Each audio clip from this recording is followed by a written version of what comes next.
Good morning. आपण नवीन चॅप्टरला start केलेला आहे ऑलरेडी, हेल्थ अँड डिसीजेस. तर कालच्या व्हिडिओमध्ये आपण व्याख्या बघितली होती, डेफिनेशन पाहिली होती हेल्थची. तर हेल्थची डेफिनेशन काय सांगितलं होतं? That is the health is a state of complete physical, mental as well as socially wellbeingness, right. Not only absence of any diseases. आपण काय सांगितलं होतं की हेल्थ म्हणजे असं नाही की नुसतं बॉडीचं स्ट्रक्चर चांगलं आहे, तर सोबतच आपल्याला पाहिजे आहे की mentally as well as socially, म्हणजे दोघांचं तो एक रिलेशन सांगितलं होतं की जर मेंटली तो प्रिपेअर्ड असेल तर तो सोशियली देखील वेलबिंग असेल, तो व्यवस्थित वागू शकेल. तर या सगळ्या कॉम्बिनेशनचं जर सगळं व्यवस्थित असेल, कुठलं कॉम्बिनेशन, डिसीज तर नाहीच त्यात, तो तर पार्ट दुसराच आहे. डिसीज नसला म्हणजे असं नाही म्हणू शकत की डिसीज नाही म्हणजे आपण हेल्दी आहोत. तर डिसीज नाही सोबतच आपण फिजिकली, मेंटली आणि सोशियली पण फिट आहोत, तर याला म्हणू हेल्दी पर्सन, राईट. आता पाहूया what is mean by disease. Okay, disease नेमकं कशाला म्हणायचं? तर these are the conditions of disturbance physiologically as well as psychologically. Okay, physiologically as well as psychologically, which are आपण म्हणता येईल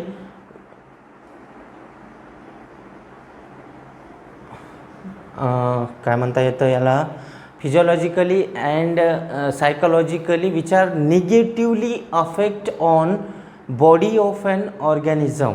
ओके, तर आपण डिसीज कशाला म्हणतो? Disease is a conditions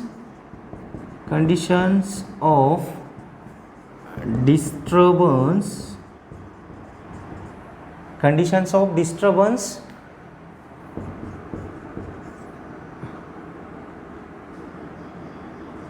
physiologically and psychologically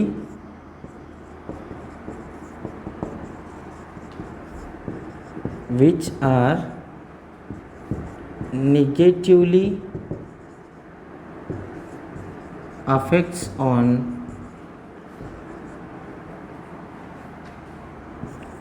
body of organisms.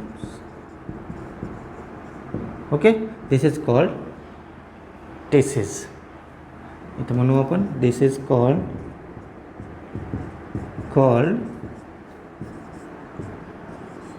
disease.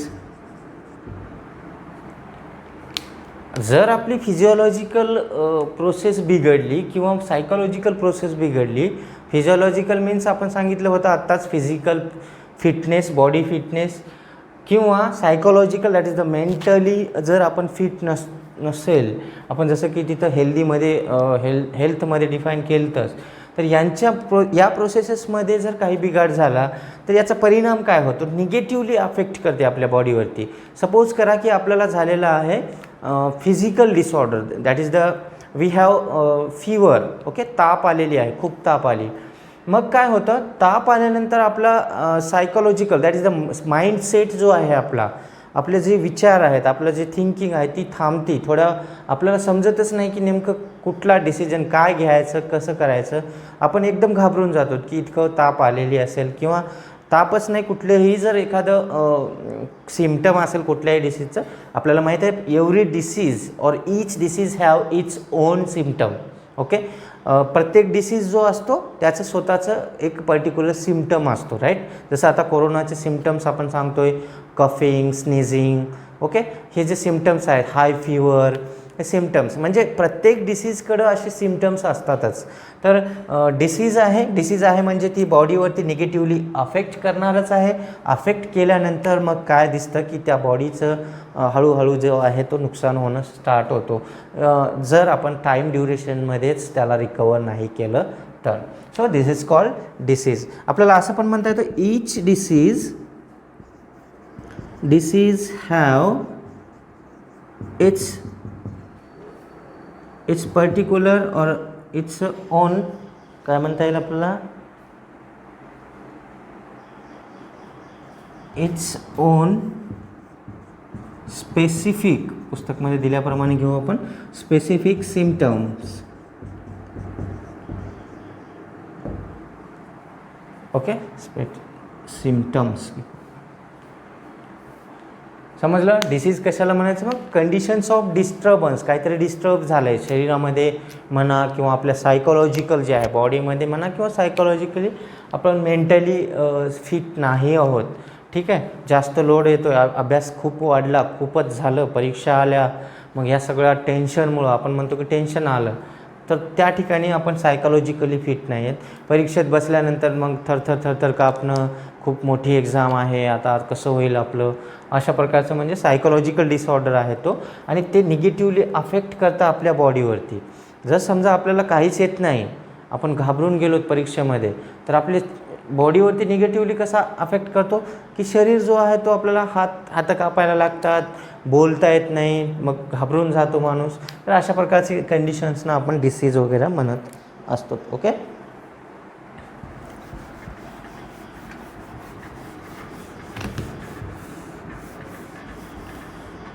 आपल्याला या ठिकाणी डिसीजेसच्या काही एक्झाम्पल्स पण सांगू शकतो आपण. लाईक आपल्याकडं कॉलरा आहे, मलेरिया आहे, त्याच्यानंतर डेंग्यू आहे, हेपॅटिटिस आहे, देन ट्युबरक्युलोसिस आहे, TB. ओके, हे सगळे एक्झाम्पल्स आपल्याला घेता येतात.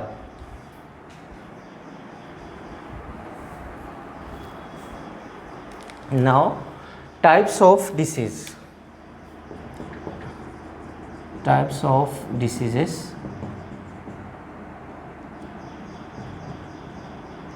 ओके, टाइप्स ऑफ डिसीजेसमध्ये on the basis of, okay,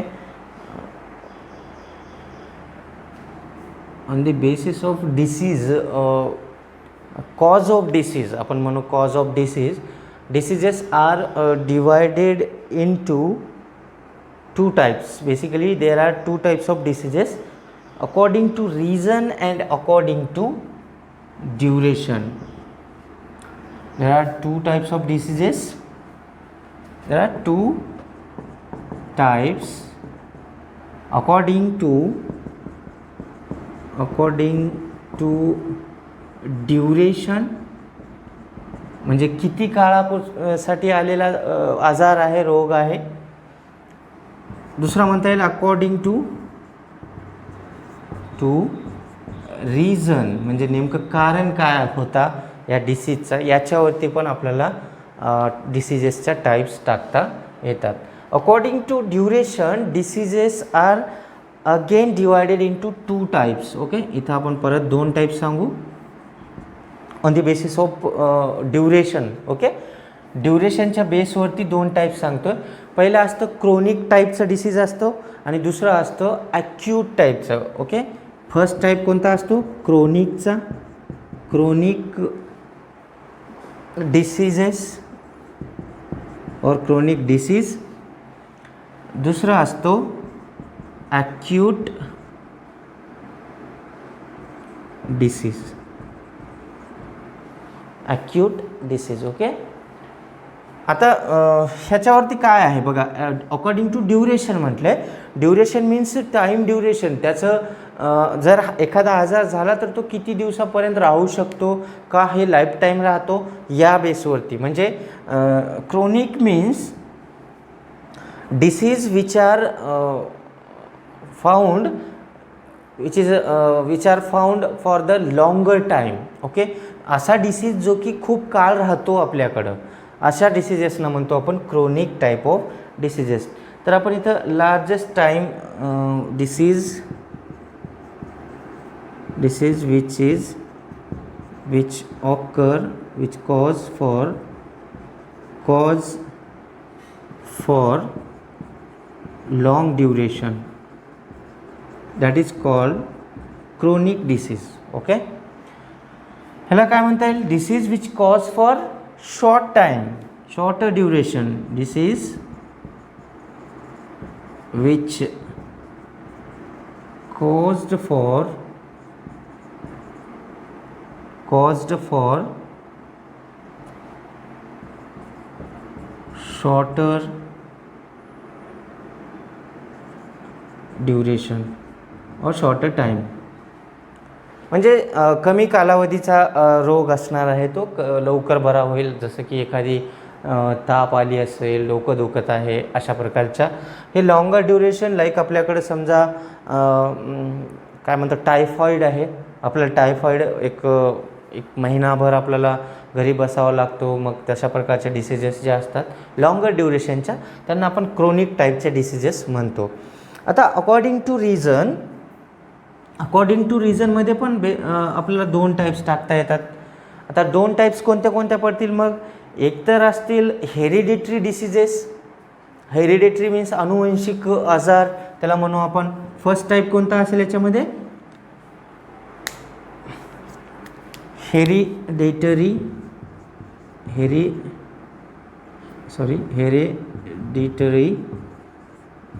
diseases.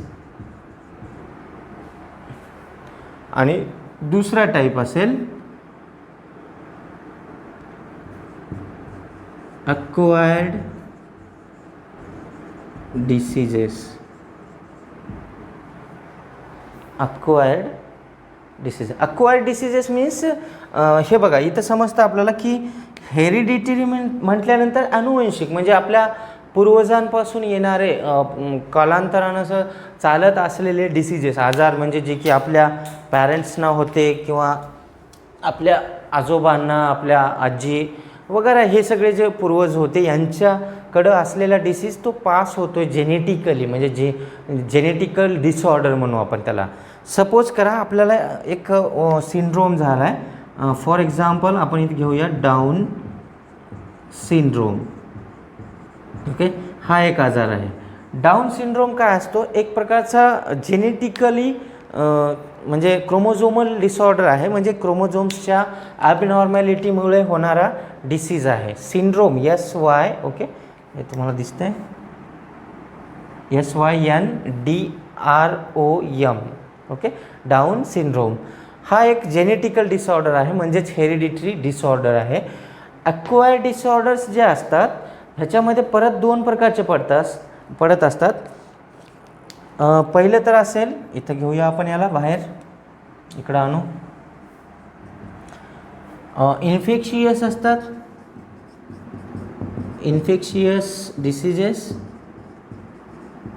Okay, आणि दुसरे असतात अक्वायर्ड म्हणजे सांगतो मी तुम्हाला, थांबा. दुसरं असतील नॉन इन्फेक्शियस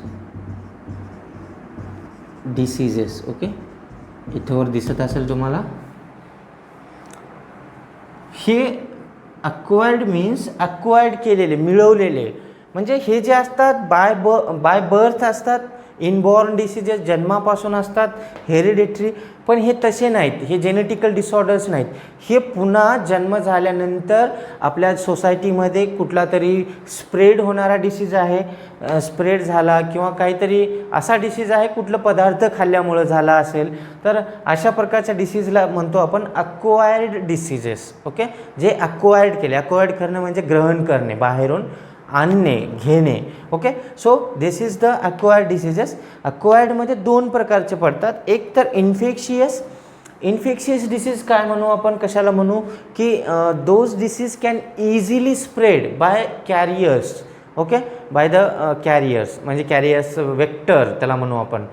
काय काय असू शकतात? वॉटर असू शकतो, त्याच्यानंतर फूड असू शकतो, किंवा आपण काय म्हणे मॉस्किटोज असेल.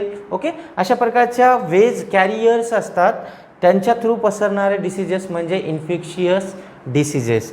Non infectious means those diseases who can not spread by any carrier. Okay, carrier or vector. Okay, this type of diseases are called non-infectious diseases. Suppose we have one example at the current time. Coronavirus काय आहे? एक प्रकारचा कसा disease आहे तो? मग या दोन्हीपैकी इन्फेक्शियस का नॉन इन्फेक्शियस? तो आहे इन्फेक्शियस डिसीज. तो स्प्रेड होतोय, स्प्रेड होणारा, इझिली स्प्रेड होतोय. जर कोणी आपल्या समोर येऊन कोणी कफिंग केलं किंवा स्नीझिंग असेल तर अशा माणसाचं ड्रॉपलेट्स बाहेर पडतील, वॉटर ड्रॉपलेट्स असतात. तर त्या ड्रॉपलेट्समध्ये जो आहे तो व्हायरस आहे आणि तो जर आपल्या जे थ्रोट आहे थ्रोटमध्ये एंटर केला तर तो आपल्या म्हणजे रेस्पायरेटरी ट्रॅकमध्ये एंटर करणार आणि आपल्याला तो कोरोनाचा डिसीज जो आहे होऊ शकतो. So that is the infectious disease. Okay. And diseases like आपण घेऊया, हे आहे इझिली स्प्रेड होत नाहीत. नॉन इन्फेक्शियस डिसीजला असं त्याच्याजवळ गेलं, त्याच्यासोबत बसलं किंवा त्यांच्यासोबत कॉन्टॅक्ट झाला, त्यांच्यासोबत जेवण झालं तर तशा पद्धतीनं हे स्प्रेड होत नाहीत. तशांना आपण म्हणतो नॉन इन्फेक्शियस डिसीजेस. तर यांची एक्झाम्पल्स आपल्याला घेता येतील. काय काय घेता येतं? Common cold, flu and dengue हे दिलेले आहेत. कॉमन कोल्ड, फ्लू आहे कोणता तरी, स्वाईन फ्लू, बर्ड फ्लू हे जे स्प्रेड होत असतात. फ्लू, डेंग्यू घेता येईल, डेंग्यू. ॲज वेल ॲज आपण काय करू, अँड कॉमा देऊ,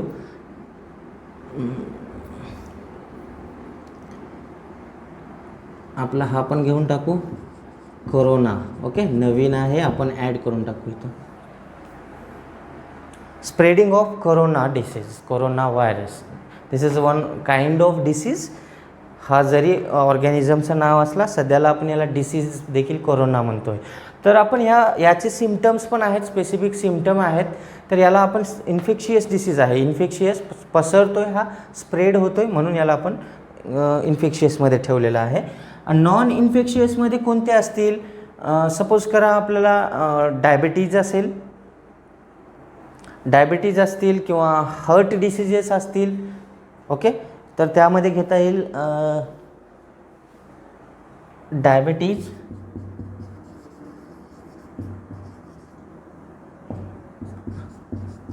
heart diseases etc. Okay, so these are the non-infectious diseases. हा फ्लो चार्ट व्यवस्थित ड्रॉ करायचा, समजून घ्यायचं. पहिल्यांदा types of diseases according to duration and according to reason. According to duration 2 types पडले, chronic diseases, acute diseases. Chronic means those diseases can stay longer time. Those diseases who cannot stay at a longer time, they are the for the purpose of for the shorter duration साठी diseases असतील त्यांना म्हणतो आपण acute diseases. इथं according to रिझनमध्ये hereditary as well as acquired असे 2 types पडतील. Hereditary means those diseases are comes from birth, from our parents और genetically. And acquired are again divided into 2 types. First is infectious and second one is non-infectious. Infectious diseases are common cold, flu, dengue, corona, diabetes and heart diseases are the non-infectious diseases. Okay, before that I will give you homework. How do the following diseases spread? Okay, तुम्हाला मी page number 6 वरती question आहे. How do the, आपण इथंच घेऊ, तुम्हाला दिसणार नाही.